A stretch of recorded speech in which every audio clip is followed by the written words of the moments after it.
All right, let's get started. Hello, everyone, and thank you so much for joining.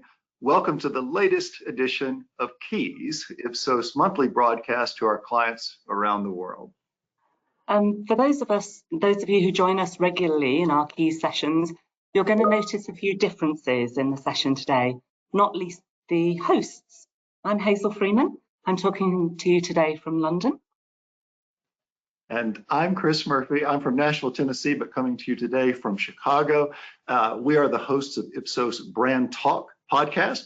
And this month, we are delighted to be with you for this very special Brand Talk episode of Keys. And don't worry, there's not been a coup. Simon will be back to host next month. Over to you, Hazel. Thank you very much. So our mission, as granted to us by Simon, is to spend some quality time together to understand some of the fundamentals of brand success, informed by our research, but also informed by some really great guests. And for this episode, we're delighted to welcome back a wonderful friend from our Brand Talk podcast show.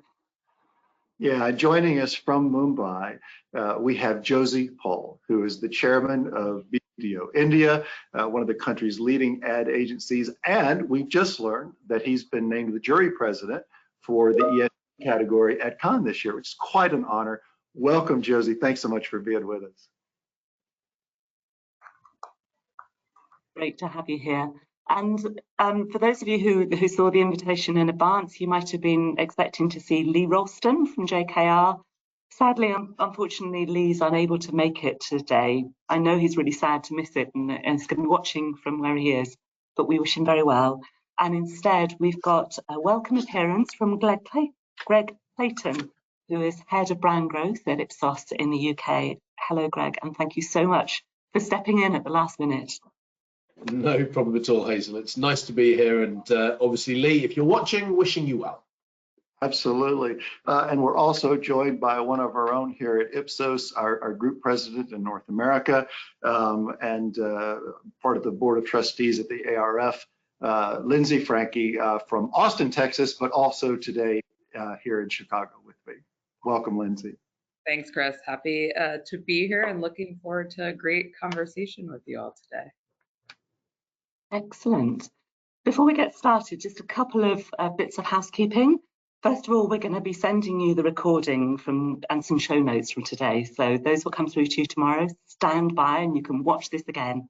And back to right now, if you've got any questions, please just drop them in the chat box on the right-hand side, and we'll get to as many of them as we possibly can and put the questions to this wonderful panel. So thank you for doing that. Now, given that our topic for today is about building successful brands, to kick off, it would be really great to consider some of the context that brands are facing right now that might have an impact on their success, either for better or for worse.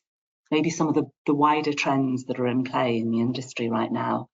Josie, maybe we'll start with you, because I remember when we talked before, you talked about the theme of getting a true understanding of what's going on in consumers' lives, even following them around and listening to them in coffee shops. And you talked about the creativity as the return gift of that empathy. So what are you seeing now that are particularly fascinating trends or changes that are impacting consumers that really stand out for you? Yeah, I mean, the thing about empathy is that it's really about listening, right? I mean, we talk about big data, and that's important. But we also, after a point, after you've got all the big data, then what? And that's when we talk about emotional data. And emotional data is really about digging deep into consumer lives. And there are ways to do it, and I'm sure everyone has their own way. But we have a certain way of listening. And I keep saying that AI is listening and tech is listening, and your phone is listening. But what happened to human beings and human beings listening? Have we handed over our technology to technology? So listening is an essential part of empathy. And what I mean by empathy, creativity is the return gift of empathy, is that through listening, you can really find terrific business solutions and brand ideas. In a way, when we talk about, say, I must tell you that this amazing story. We have a room in our office called the white room. In the white room, everything is white. People sit on the floor and we speak about things. There is no laptops, no phones. It's just human beings with human beings. And at one point, eBay came to us saying, can you find us a purpose? And we said, eBay coming to us to find a purpose? Like, I mean, it's an e-commerce brand. They're here to sell stuff. Who are we? How can we find a purpose for you? You're such a big global brand. But these amazing people in Bangalore in India said, no, we believe that you guys have the answer. The truth is we didn't. But what we did was we got everyone into the white room.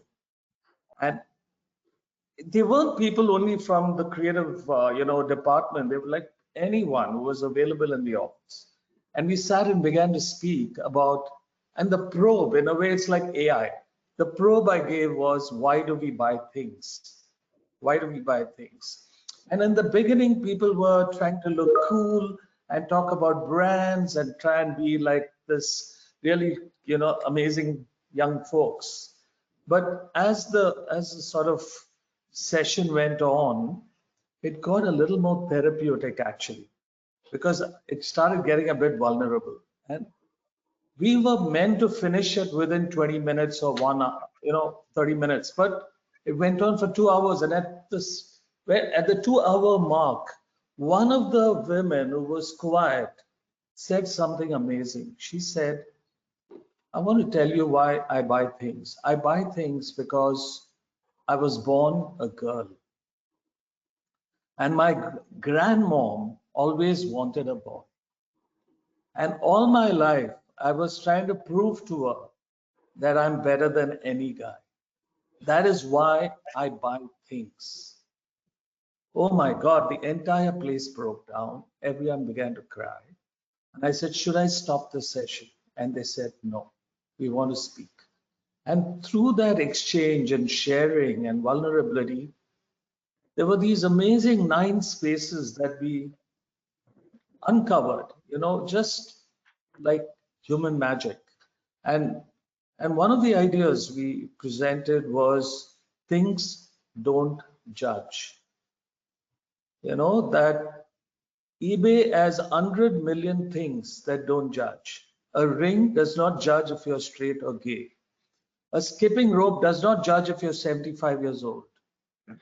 A Diwali lamp does not judge if you're Hindu or Muslim. And this entire thing was that.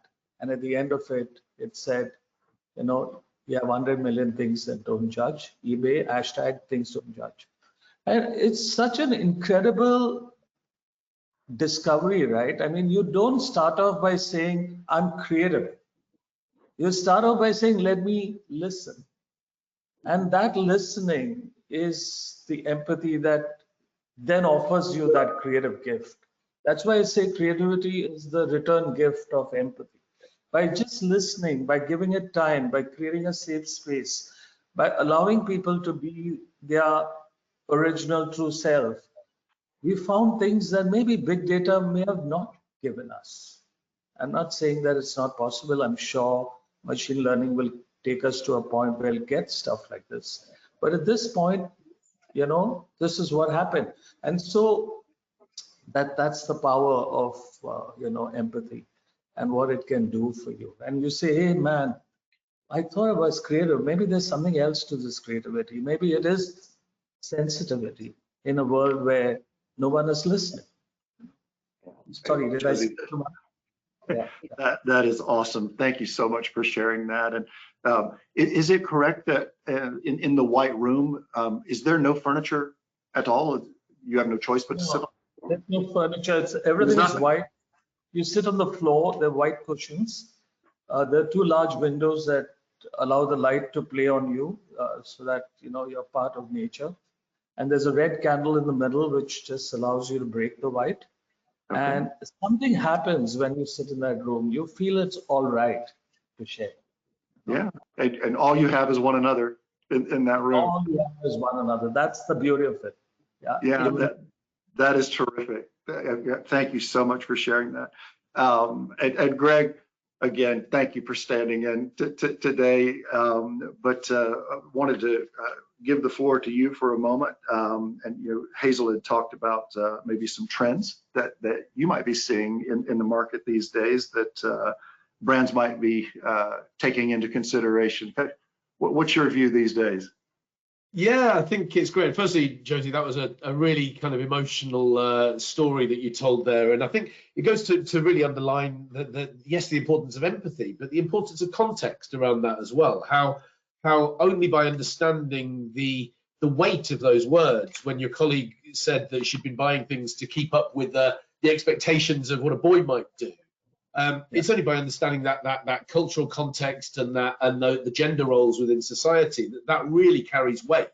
And it's when you reach those sort of eureka moments that you realise then that you've got the basis of something creative. So that was a really, really great example, Josie. Chris, to your point more directly, yeah, I mean, I think there's a whole range going on. I mean, I've been, well, just before Christmas, I was doing a lot of work with the Ipsos Global Trends work, and within there, we've got 10 trends which we've identified for going into 2025, which I think are really interesting and relevant for how brands are responding. And the two that jumped out to me in the hour and a half I had to prep for this call were particularly around techno wonder and around kind of the retreat to old systems that we identified within Ipsos Global Trends, because I think they're kind of two sides of a similar coin, really. The techno wonder dimension, where brands are either really leaning in to technology and finding new ways of expressing themselves through technology, or to the contrary, almost rejecting technology and going back on their stories of heritage, going back on their stories of legacy and of provenance and so on. So to me, you've got two responses to this explosion in technology and in AI, and also we could broaden that out to some of the political climate, which we will probably steer somewhat clear of in today's call. But that desire to find some strength and some solidarity when the world is changing as rapidly as it is, either you go along with it as a brand, or you kind of retreat and you go and you lean back on what you've had historically. So I think there's some great examples, and we can maybe talk about them a little bit later on in terms of how brands are leaning into AI, or indeed drawing back from it and leaning on heritage instead. It's a very interesting point about the retreat to old systems. It seems you used your 90 minutes wisely, so thank you, Greg. That train ride through South London earlier, Chris, was fertile thinking, Greg. I'd like to build on what Greg said. I speak in schools and colleges and universities, and recently I was in a classroom of people who are in the age group of 21, 22, and as I entered the class, I just asked the 60 students, how are you guys feeling? And they said, it's not giving. I didn't understand. It's not giving. I couldn't understand. So I said, what do you mean by it's not giving? So they all laughed because, I'm old school, and they said it's not giving is Gen Z for life's not fulfilled. Yeah. And clearly the tech world or the Insta world they were so part of was not giving them enough. So I said, okay, forget my class. I'm not going to do the session that I planned. Let's just talk. So it ended up becoming 2 hours of these guys, these 60 students, speaking about their lives, and they were just, it was better than any theater that I'd gone to. Just the way they came forward and they sang and they danced and they spoke about their lives. And in between they'd say, can we play a Coldplay song, The Scientist, because Coldplay had just passed through Mumbai. And then after the 2-hour session was over, they all clapped and they said, sir, this was better than any Coldplay concert. He did nothing. I did nothing. All I gave them was a platform where they could be true. So this point, Greg, you're making it's interesting, this duality of the tech world and the world we are connected with, and this other retro sort of world where people are the old-fashioned way. Yeah. I think there's exactly. a really relevant point there on both of the things that you've just talked about.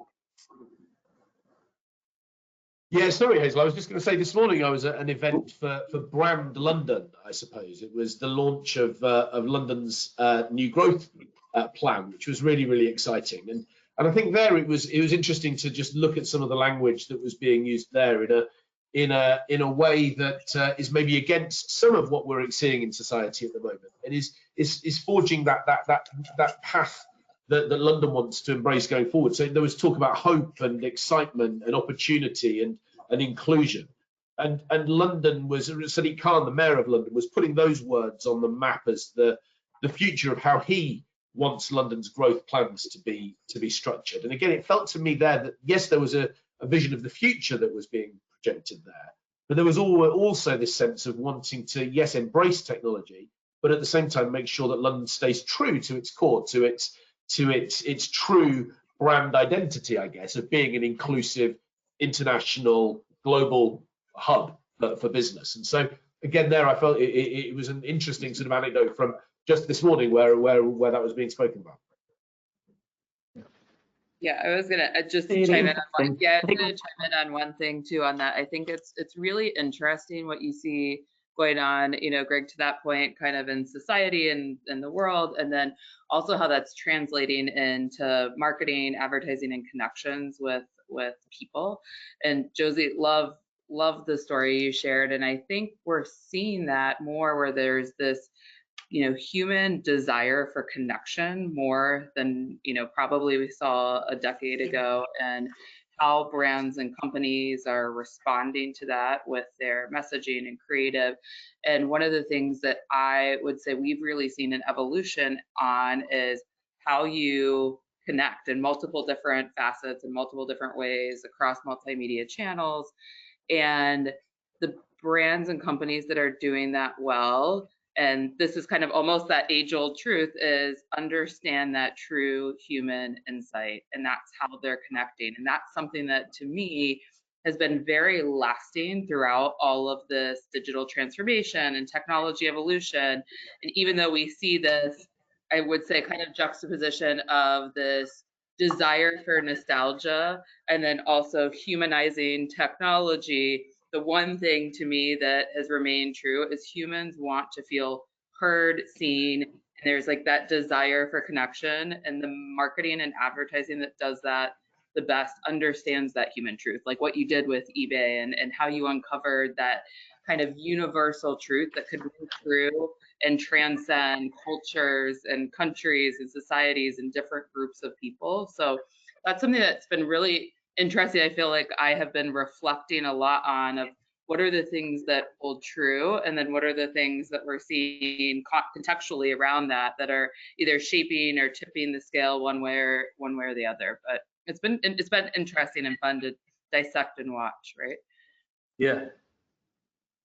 There's been a really good example of that recently, hasn't there? I know we promised our audience we were going to talk a little bit about Super Bowl advertising, and I'm thinking of some ads from there which have really shown through with human connections. I'm sure we'll come on and talk about Nike in a moment, but maybe just to set the scene a little bit beforehand, reminding us as we sort of move from context and trends to some of the tactics that brands are using. There's always a lot of excitement around this time of year about Super Bowl. It's a huge viewing opportunity in the States. The game picks up one of the highest levels of TV viewing ratings in a year. And I think what makes it particularly different is that it's one of the times of year when people are actually watching to see the ads as much as they are to see the things that are around the ads. Some of our data has shown that I think it's 3 in 4 people say that they watch the Super Bowl and watch the ads as part of the Super Bowl. 1 in 4 say that they watch them attentively. And I think 1 in 10 actually say that it's their main reason to watch the Super Bowl is to see the advertising.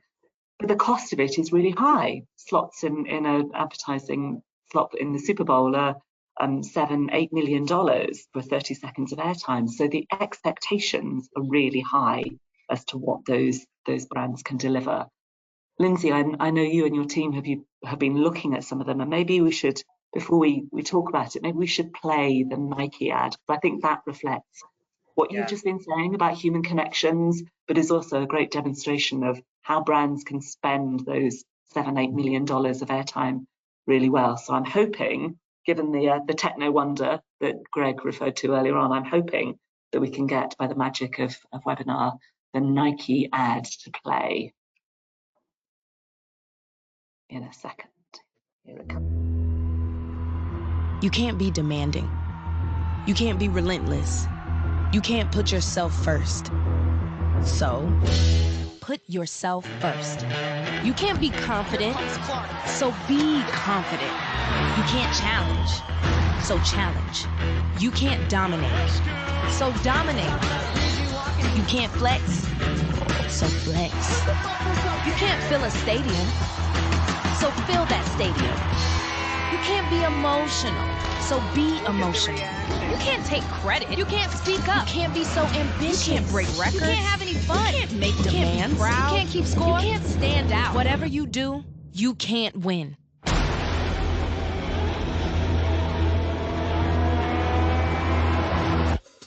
So win.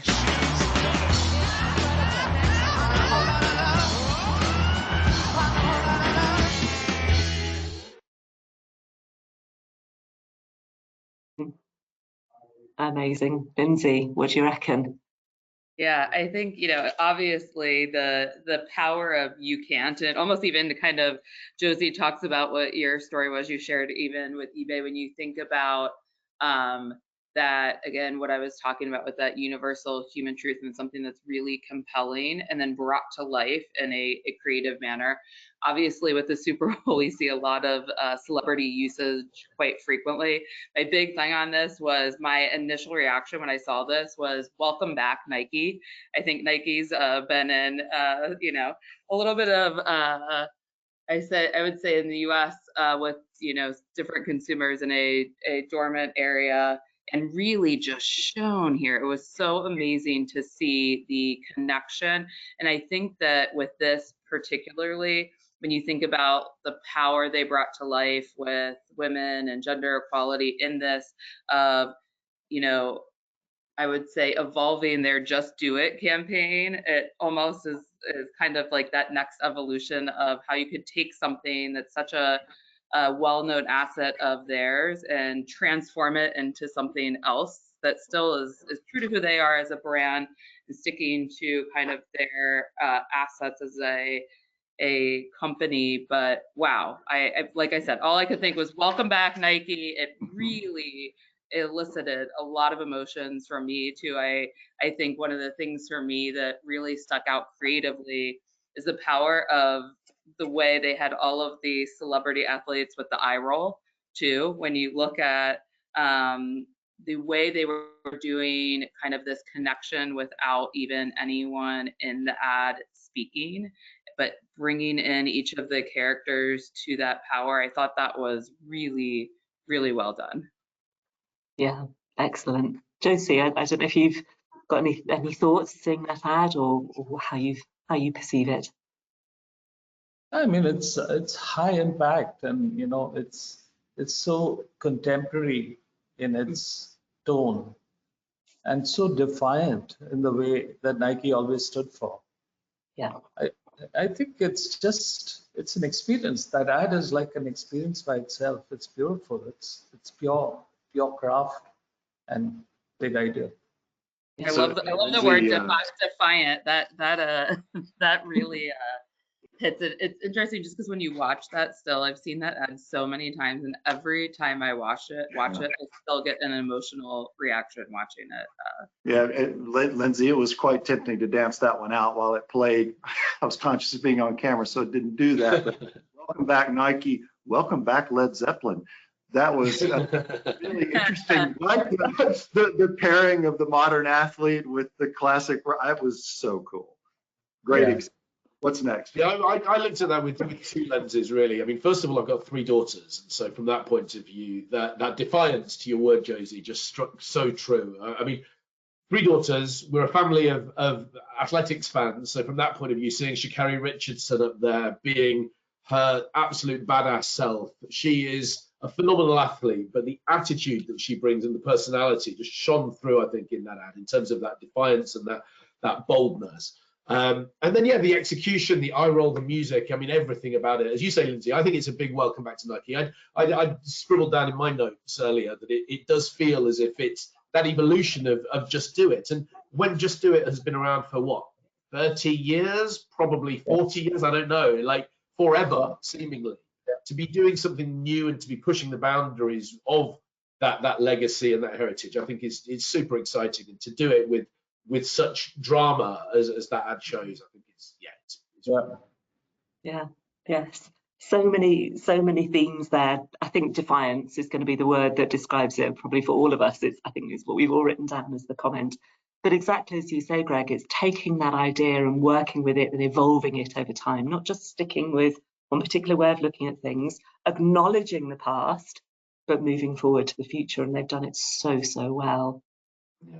There's another example that hopefully we'll play in a second, which is another brand which has very strong distinctive assets. It's going to be Budweiser, who've used Clydesdales over the years, and I think have taken that theme of working with something which exists for the brand and its heritage and evolving it over time in a very different way. But maybe we can play that Budweiser ad.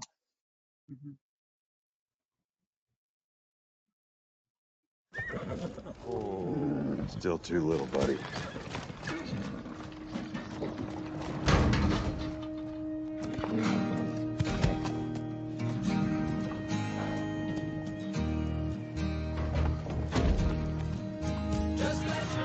A horse walks into a bar and...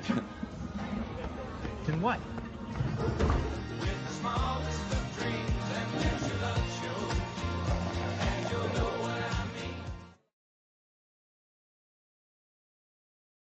What do you make of that one, Lindsay?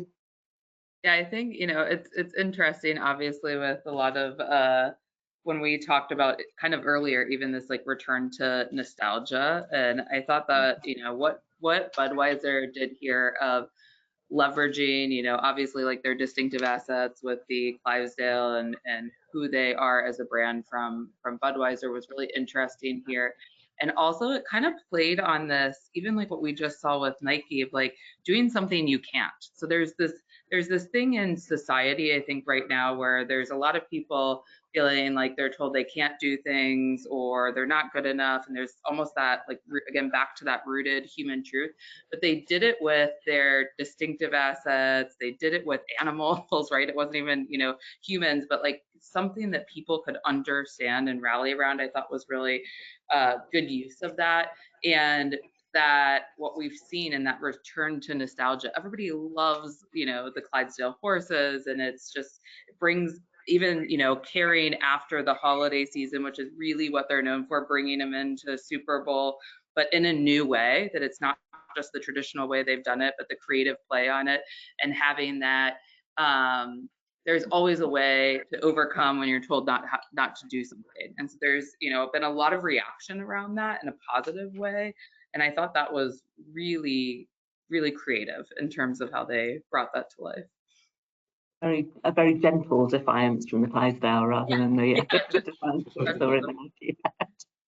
Yeah, and as you say, such strong use of distinctive assets. I know it's a topic that I've talked about with you guys before, and we talked about a lot in the Brand Talk podcast, but these are ads at the end of the day. They're lovely pieces of films, but they need to actually do a job for the brand as well. So using distinctive assets in that way to introduce them through the film rather than just stick them on or put them up in the top left-hand corner, obviously a very strong use to make sure that they work for the brand to deliver brand success. Greg, this is a topic that you and I have talked about quite a lot, distinctiveness and distinctive assets. And maybe actually we should segue from distinctive assets to distinctive brands and distinctive countries, because I know that you've been involved in some strong work around Britain as a distinctive asset, distinctive brand. Do you want to tell us a little bit about that? Yeah, and the attributes that make that up. Yeah, so before I do that, I was just going to touch on that use of horses in the brewing industry, because it was brilliant to see that, obviously iconic, the Clydesdales associated with Budweiser, but that was on a big macro scale within the Super Bowl. On a very, very micro level, our local pub down the road reopened last weekend, having been under refurbishment for the last 18 months. And what they did as part of their relaunch was bring out the Dray horses, which were associated with bringing the beer and dragging the beer into the pub. And they actually brought them out physically at the front of the pub at this big grand reopening. And to your point earlier, Lindsay, about connections, this is on a very local level, obviously, literally the local pub that we go to on a Friday or a Saturday evening. But that use of a distinctive brand asset, that use of a distinctive icon in the horse is something that you can use, yes, on mega scale within the Super Bowl, but also in your local community. They're things that people see and can get behind and can identify with. And I think that's really important as well, that you're able to sort of bring these big mascots and make them local and make them tangible and deliver experiences to your customers with them as well. But yes, around Britain, Hazel, there's a whole range of topics that we've uncovered there. But I think what we've identified, the three core assets that we've identified as being truly British are around tradition. So it goes back to this idea of nostalgia and this idea of old systems. The idea of being enduring, that is also a really key nature of Britain, that we may have had some rocky times recently in terms of the politics, at least, of who we are as a country, but we are enduring. We've got a strong cultural identity that will endure. But the one that really stands out to me is the concept of wittiness. That was one of the three key values that has described and promoted Britain and the brand of Britain, and ways in which brands are using wittiness to express themselves, I think is really, really interesting, because everybody takes wittiness slightly differently, right? In some instances, it's being self-deprecating.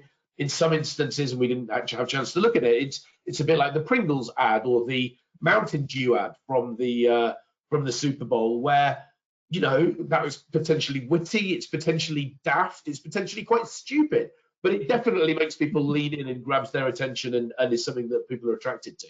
So wittiness, I think, is a really, really interesting dynamic. It gives people a huge spectrum to play from, but to use it intelligently, and to your point earlier, Josie, it's all about understanding the context of your audience and understanding, being able to empathize with them in a way that is true to your brand, but is also true to them. So we're finding people using it expressing it through charm in some instances. We're finding people express it through, just really fun and games, through self-deprecation. There's a whole range of different applications for wittiness. But for me, it's a really fertile creative territory as well.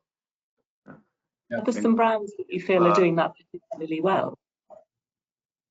Wittiness, there are a range of brands that are doing it well, and one that would maybe surprise you I think the obvious one that we referred to there was Pringles with the Super Bowl ad, and I know we're no longer talking about Britishness here, but that wittiness that they employed with the moustaches flying everywhere really was genuinely funny, genuinely amusing. Other ways that we've seen it expressed, though, and again, given that we've got a global audience here, I'll reference a British brand that has borrowed an American asset to promote itself, would be Warburton's. Warburton's is a UK bakery based in Bolton, a small town outside of Manchester. I'm fairly certain that Robert De Niro has never visited Bolton, but they've used Robert De Niro as their brand ambassador. And what's amazing about this is that there's this Italian American famous for gangster movies, could not be less Bolton if he tried. And yet by using Robert De Niro to shine a light on Warburton's and on Bolton, they actually emphasize the Britishness of Warburton's and the sort of idiosyncrasies of Bolton by making that huge juxtaposition with somebody who couldn't be less Bolton if he wanted to. Yeah. All right. Greg, thanks for sharing this story. Is kind of an unusual way of linking a distinctive asset to brand recognition. That's really cool. And I guess, you know, if I'm going to lay down $7 to $8 million for 30 seconds of airtime, I do want to be sure I've got some distinctive assets in place so that I do get credit, right? For and you know, with Nike, between the swoosh, the black and white, even the font, right? And then, of course, the Clydesdales, which I've been looking at since I was a very small child. There is no doubt when those ads run, you know for whom they're being run. So yeah, neat stuff there. So obviously, not all brand building is done through $8 million Super Bowl 30-second spots. Josie, I know in one of our Brand Talk podcasts, you spoke to us a bit about acts, not ads, right? As a way that brands can build desire. Would love to shift a bit and hear from you on that philosophy. Yeah, this actually, when we set up BBDO in India, I was asked to do an ad for a national wound because it was something that happened, the terrorist attack on the Taj in Mumbai. And I couldn't write that ad. I just couldn't. I couldn't get myself to write something that was deeply personal, at the same time national. So what I did was I went in front of the Taj, the hotel, and I decided to chant. I don't chant. I've never sung in a church or chanted before, but I just thought, let me create a monument of sound. If I could go there and create a monument of sound, it's almost delusional to think like this. Yeah, so I stood there and I began to just chant 2 lines, and you won't believe it. In like for 4 hours, I had about 1,000 people chanting with me after 4 hours. And when I left that evening, and the chant was still going on, nobody knew who started it. It was so organic.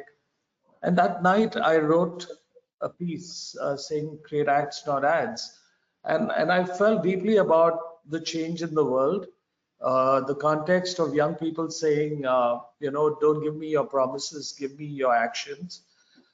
Give me your commitment, because everything else is something I don't believe in. And so this led us to do work that represented that. But one of the most beautiful pieces of work I saw was not done by us, but it was just 2 years ago. I was in the creative strategy jury at Cannes, and I saw this piece from Renault, the car, and they did something for EV, for the electric vehicles, which I thought was such a brilliant business idea. It was not even, hey, look, this is so creative. It was just so thoughtful, and there was something about it which was also creating a circular economy, and they called it the Airbnb for chargers, for EV chargers, and I think it's called Plug-in. I've got the case here for you. We should watch it because it's pure action, but it's action that also is true to the brand and is true to making change in the world, at least in France. So do have a look. I mean, we've tried to share that case. It's done by Publicis. Yeah. So we could. I think we've got the video here. We can share it just now. People can see what you're talking about. Renault, the leader in electric vehicles in France, is facing a business problem. There are already 1 million electric cars on the streets of France, but only 80,000 public charging stations, and very few located in rural areas. It's a real barrier to the electric transition, at a time where the world is facing huge ecological problems.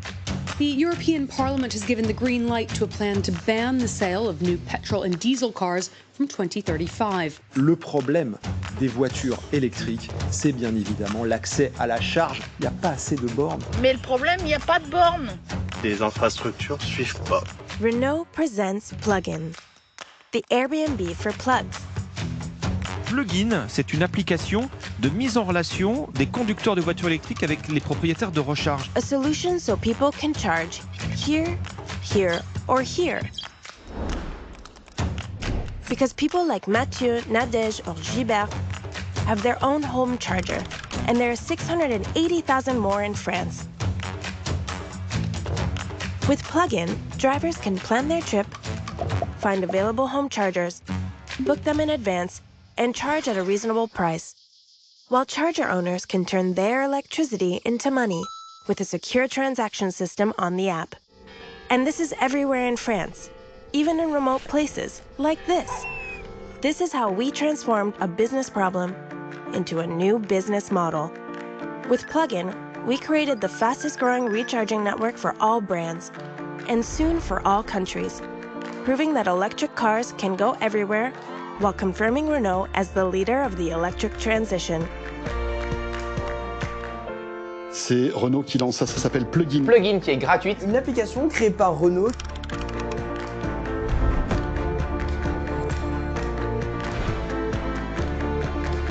So now, when people ask where the nearest charging station is, the answer is everywhere.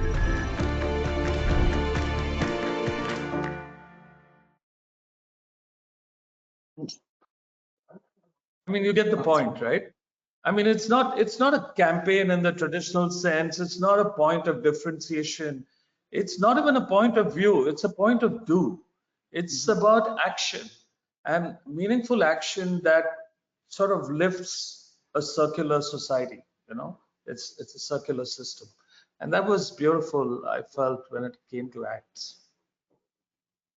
Absolutely, and listening to a very strong consumer need, that kind of anxiety about range and so on, and doing something about it. I love that phrase, point of do instead of a point of view. I'm sure we've all written that down with Defiant. Yeah, I think you certainly see that, you know, I would say demand from consumers and people and humans today, that they want brands taking, you know, doing something, like you said, Josie, right? They don't want to just continue to hear, be preached at about, you know, different issues. And I think that's such a good example of taking something that is a real challenge, society challenge, a personal challenge to people, and doing something about it as a brand and a company that I would say is almost like the industry, you know, category captaining that, leading it in a way that is, you know, beyond them as an individual company, which is really cool what they did there.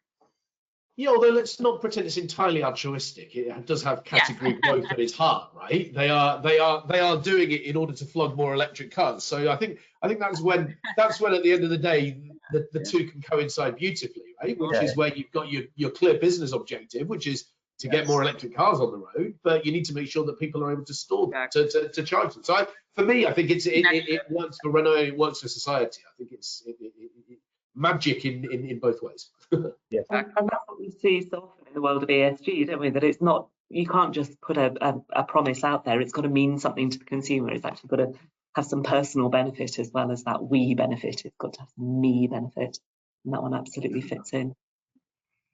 Lindsay, are you seeing any other brands that you think are doing fantastic work in the area at the moment of listening to consumers? Yeah, I mean, I think there's a lot. Actually, we even saw one, you know, in the Super Bowl with a Novartis ad about your attention, please, and it was all around breast cancer. And so it's like a similar thing, you know, Greg, to your point of how do you actually fulfill a societal need, but have it have a, you know, meaningful connection to your brand and company. And so I think that's something, you know, there's a lot going on right now with objectifying women, and how do you like transition to the new, I would say, society challenges and pressures we're facing. And they did a really good job with this campaign. It's something that is calling to action a real problem where not enough women are getting diagnosed early enough with breast cancer. They're not, you know, going and doing their annual checkups. And they did this in like a really, I would say, in your face grabbing way for the Super Bowl, where they were really, I think, pushing probably what people were like, where is this ad going? And brought that into a flip of, we hear that people are not, I would say, kind of addressing this in the way they need to and listening to what consumers want. I think the other thing that I've really seen, you know, even with a brand simply like Starbucks, of just listening to meeting people where they are and meeting the market and connecting with people in other ways. So how even younger people are discovering brands and that connection with them in different channels. And I think that's something that I've really seen them do a good job with, of kind of different ways to meet people and connect with people from kind of the traditional channels, but meeting with them in other ways. So. Your comment there about younger consumers works brilliantly with a question that's just come in from the audience, actually. So I'm going to read this out, and all of you get a chance to answer it from your perspectives. So this is coming from someone who, as a European, still looks forward to watching the Super Bowl commercials, but they're finding themselves struggling with the narrative and the clarity of messages and the fun factor this year. Felt that Bud Light was possibly one that kept it steady with their roots, and maybe not considering their core audience, but there have been some bad steps in the past. But the question that this person is asking is, what's your view on possibly alienating your core target audience whilst catering to the new Gen Z audience? So how do you balance, when you're trying to listen to everybody and hear everybody, you've got different groups in society wanting different things. How do you balance that? Josie, I'm going to ask you that question first.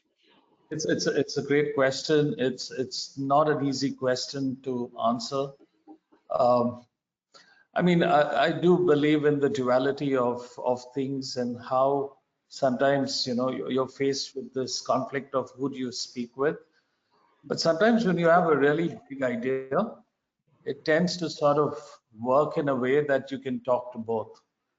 And for me, you know, I've been working on this brand called Ariel for P&G for the last 10 years.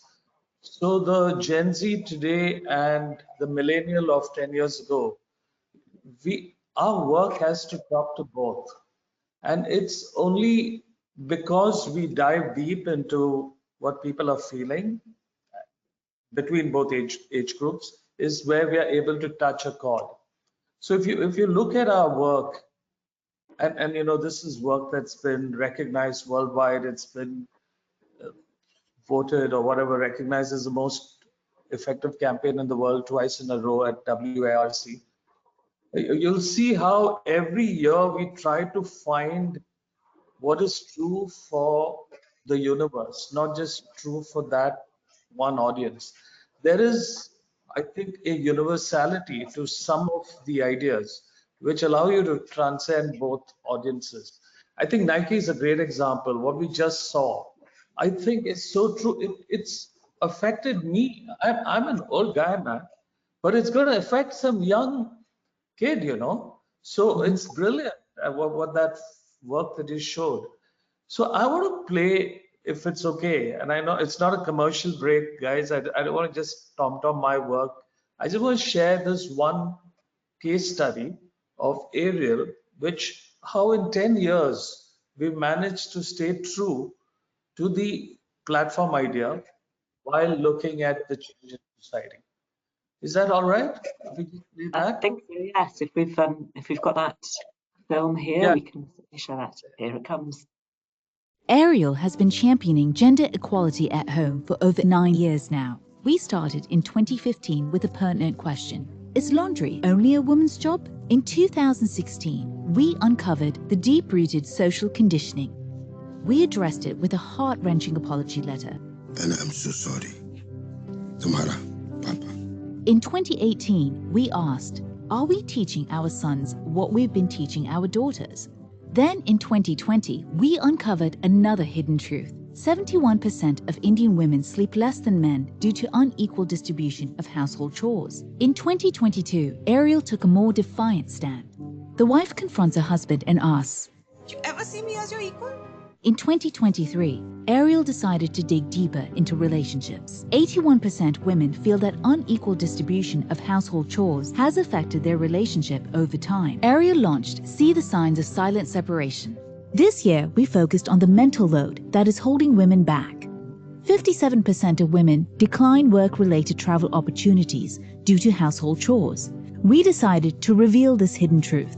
Our hero film tells the story of Aisha, who declines a work-related travel opportunity. Itne din mere bina, I don't know if the team will be able to manage.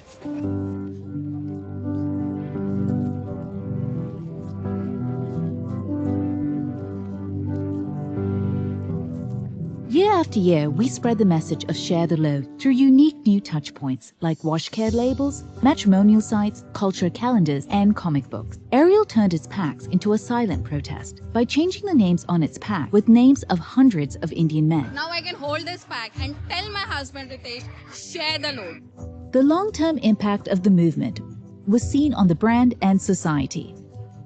When we began in 2015, 79% of men believe that laundry is a woman's job. That number is down to 25% today.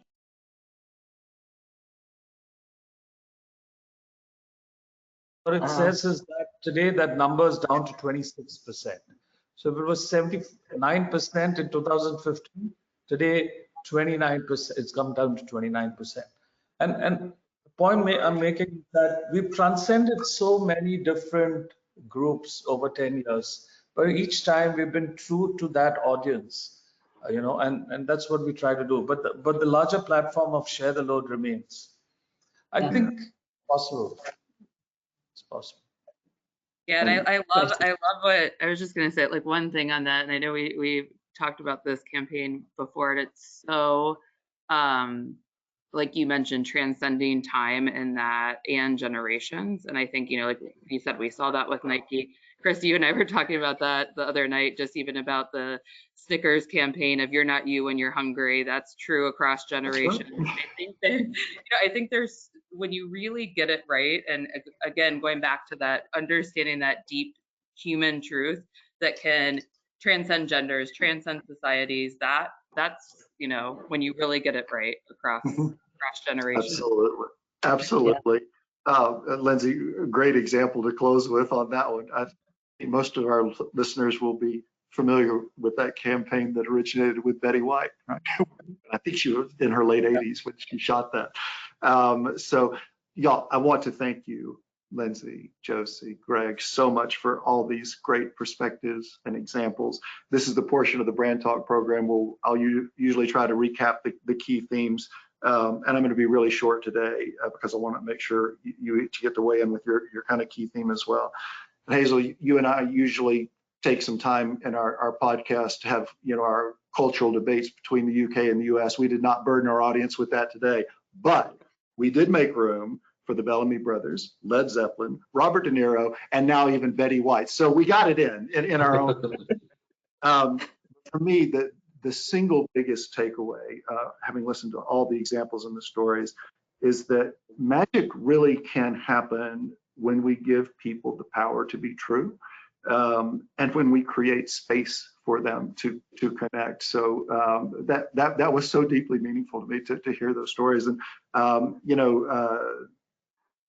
Greg, I'll turn to you.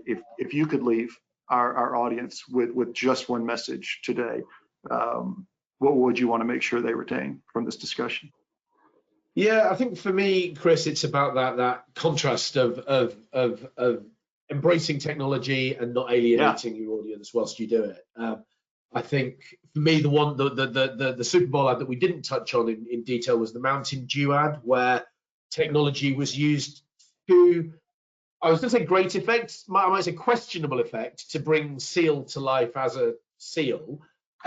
This was technology used at its most ludicrous and its most frivolous, and yet also at its most capable. And I think the contrast between the Mountain Dew ad and the Budweiser ad, to me, would be what I would leave people with, is that you can have impact whether you embrace technology and run with it, or you actually go back and you dial up your heritage and you dial back that nostalgia, to your point, Chris, that you grew up with in Atlanta or in Georgia in the 1980s, I believe, Chris, right, when you were a kid.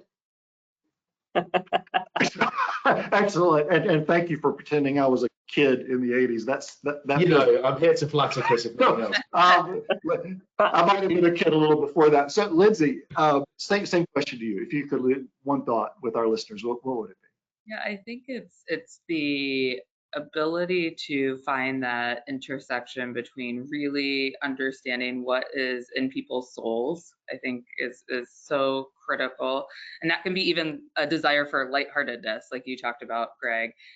But the intersection of that, of really understanding souls, hearts, and minds, pairing it with creativity, and then the power of still lasting consistency, like we saw with Nike or Share the Load, or even the Snickers, You're Not You When You're Hungry. Of those three things, when they come together, can do something really magic and really powerful. So thank you, Lindsay. And Josie, bring it home for us. One closing thought.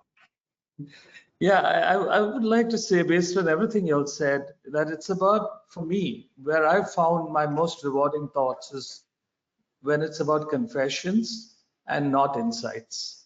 Wow. Yeah. When people go deep within themselves, and let's say you use the word soul, when you touch the absolute, the soul of yourself, even if it's anecdotal, even if it's one person's story, it's everyone's story. Because in that, personal is the universal. And because it's true for all human beings at that point, when you really go to that soul level, and to be able to touch that is, I don't know, a blessing, perhaps.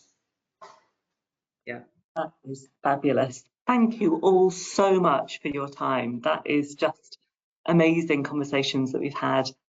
Thank you, Josie. Thank you, Greg. Thank you, Lindsay, for the time, for the inspiration that you've shared with us. And thank you all for joining us too.